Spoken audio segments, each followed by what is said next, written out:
In this video, I am going to go over the #1 most important factor that influences marijuana testing times on a drug test, what that is, and potentially what you can do about it. So things like how heavy you use, how frequently you use, how potent the marijuana is that you're using, how you use it, whether you're smoking or using edibles, and your metabolism, they all matter. They definitely all matter. But the #1 thing that affects testing times, how long you can test positive on a drug test for marijuana, is how much body fat you're holding. The more body fat that you have, the longer you can potentially test positive on a drug test. And this all comes down to physiology and how marijuana is metabolized. Body fat's like a storage locker, so marijuana can be absorbed into that body fat. And then even if you stop using, later in time, your body fat can then release that marijuana back into your bloodstream, and then you metabolize it, and it can show up on a drug test. This is no judgment. I'm not here to judge. I'm here to give the science. So if you are thin, you're at an advantage. You don't have to worry about testing positive for as long, even if you are just as heavy of a user as somebody that has more body fat. So what can you do about this?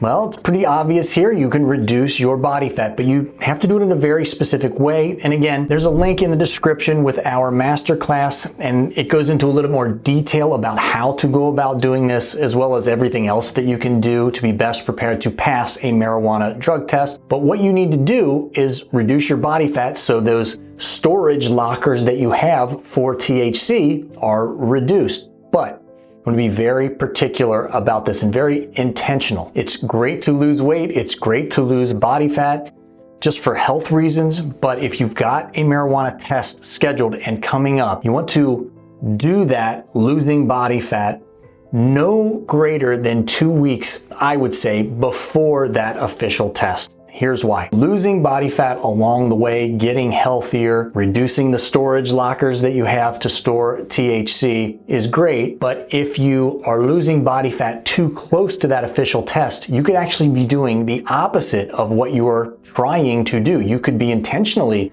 breaking down body fat, releasing THC into your system, which then needs to be metabolized and can show up on that drug test even if you stopped using a long time ago. What you can and should, in my opinion, do is start eating healthy, exercising, losing weight for the first, if it's a month out, couple weeks, but 2 weeks before that drug test, stop doing that. Stop releasing potentially THC artificially into your bloodstream by breaking down body fat. And as a matter of fact, I would recommend maybe even trying to put on a little bit of body fat 2 weeks before that official test. Eating a little bit less healthy, maybe if you were eating more healthy before. You definitely don't want to be metabolizing body fat. And again, just to be safe, 2 weeks before an official marijuana test. Short and sweet for this video. Just wanted to get this, what I believe to be very important information out there. Thanks to all the members of this channel. Subscribe if you're not for updates. Please like this video so YouTube shows it to more people. And until next time, everybody, stay safe.